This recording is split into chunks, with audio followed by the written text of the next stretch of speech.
Hello friends, मेरा नाम है कुलदीप सिंह और मैं स्वागत करता हूं आपका सॉल्यूशन नगरी में। दोस्तों आज हम सीखेंगे आईसी को किस तरीके से रिवॉल्व किया जाता है, मदरबोर्ड से आईसी को किस तरीके से रिमूव किया जाता है और आईसी को बोर्ड से रिमूव करने के लिए एसएमडी का हीट कितना रखा जाता है, कितने टेम्परेचर पे सेट करके हम आईसी को निकाल सकते हैं और टेक्नीशियन क्या क्या गलती करते हैं आईसी रिवॉल्विंग में। आज इन सभी टॉपिक पे मैं बात करूंगा, ठीक है दोस्तों।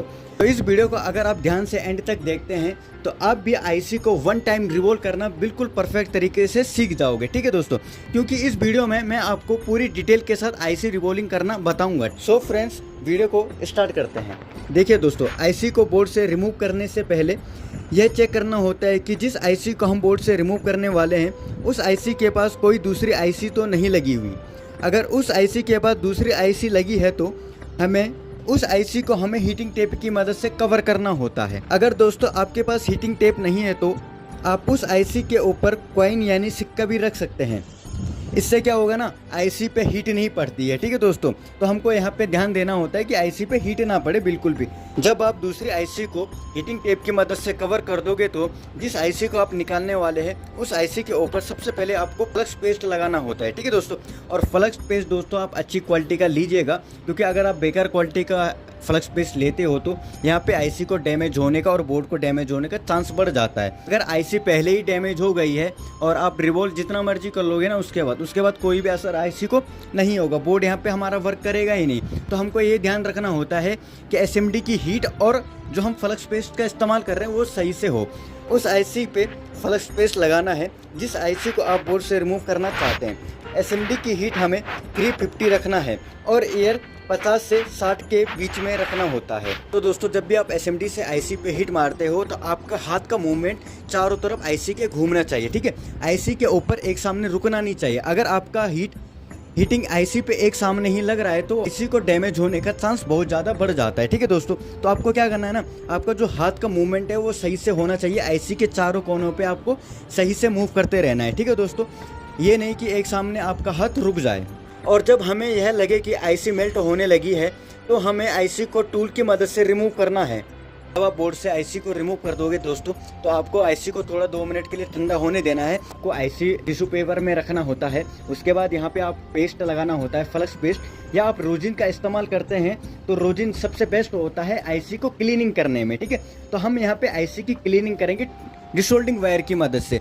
तो आपको क्या करना है ना, अगर आपके पास रोजिन पेस्ट है तो रोजिन पेस्ट आपको लगा देना है आईसी पर और उसके बाद डिसोल्डिंग वायर से आपके हल्के हाथों से आईसी को क्लीन कर देना है।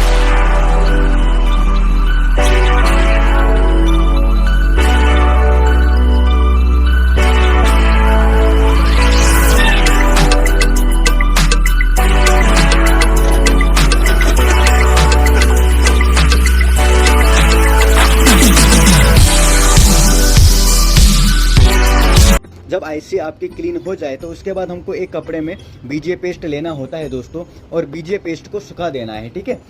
बीजे पेस्ट जो मैं इस्तेमाल करता हूँ मैकेनिक का 183 इस्तेमाल करता हूँ दोस्तों, क्योंकि मेरे को ये बीजे पेस्ट बेटर लगता है और बीजे पेस्ट के मुकाबले, क्योंकि ये जो पेस्ट होता है ना अंदर से गीला कम हुआ रहता है तो हमको ये कम सुखाने की ज़रूरत पड़ती है, ठीक है दोस्तों।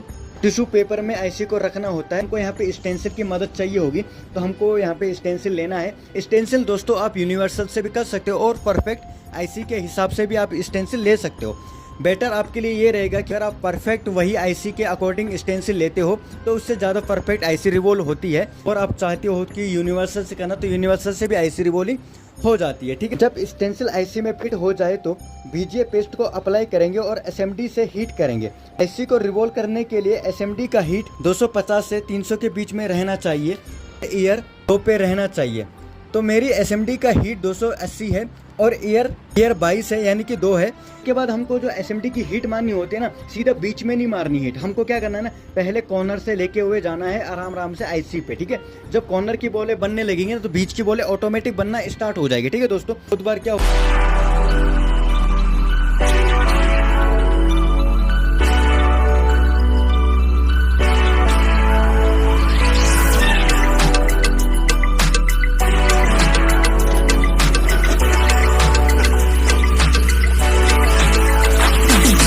होता है ना दोस्तों, आईसी के जो बॉल होती है ना छोटी बड़ी बन जाती है, जिसके कारण वो बोर्ड में सही से नहीं बैठ सकता। ठीक है, तो हमको यहाँ पे आईसी की जो बॉल होती है वो परफेक्ट तरीके से बनानी होती है। अगर आपको ये लगता है कि आईसी की बॉल बड़ी छोटी बन गई है तो आपको क्या करना है, बीजे पेस्ट लेना है थोड़ा सा और आईसी पे लगा देना है। ठीक है, आईसी पे लगाने के बाद आपको ब्लेड से कट करना होता है एक्स्ट्रा बॉल को। ठीक है, आप देख सकते हैं वीडियो में मैं किस तरीके से कर रहा हूँ, सेम उसी तरीके से प्रोसेस आपको भी करना होता है। ठीक है दोस्तों, जब बॉल सारी कट जाए तो उसके बाद आपको एसएमडी से हीट करना है आईसी पर। ठीक है, टेम्परेचर आपका सेम रहना चाहिए, जैसे आप रिवॉल्विंग करते टाइम पे रख रहे थे सेम टेम्परेचर यहाँ पे रखना चाहिए। ठीक है दोस्तों, मेरी आईसी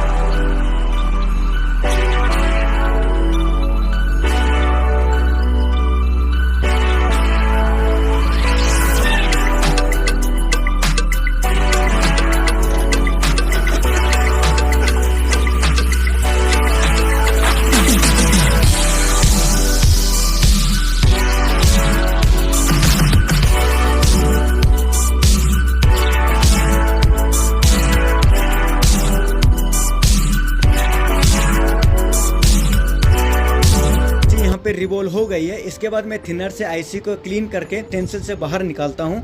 तो आप देख सकते हैं दोस्तों आईसी कितनी बढ़िया तरीके से क्लीन हो गई है। अभी आपको क्या करना है ना दोस्तों, थोड़ा सा पेस्ट लेना होता है फ्लक्स पेस्ट और आईसी पे लगा देना है। आईसी पे लगा देने के बाद एसएमडी से सेम टेम्परेचर यानी कि 280 के टेम्परेचर पे आपको हीट मारना होता है आईसी पे हल्का हल्का। इसलिए हीट मारना होता है क्योंकि जो वो बोले अपनी जगह पे नहीं बैठी है वो बोले अपनी जगह पे आईसी पे परफेक्ट तरीके से बैठ जाए। ठीक है दोस्तों, तो आप यहाँ पे देखिए दोस्तों, जो मेरी आईसी हो कितनी बढ़िया तरीके से रिवॉल्व हुई है।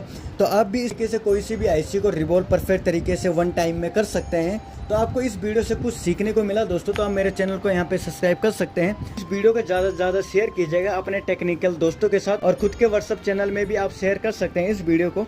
ठीक है दोस्तों, तो मैं कुलदीप सिंह आपको मिलता हूँ अगले किसी वीडियो में, तब तक के लिए बाय फ्रेंड्स।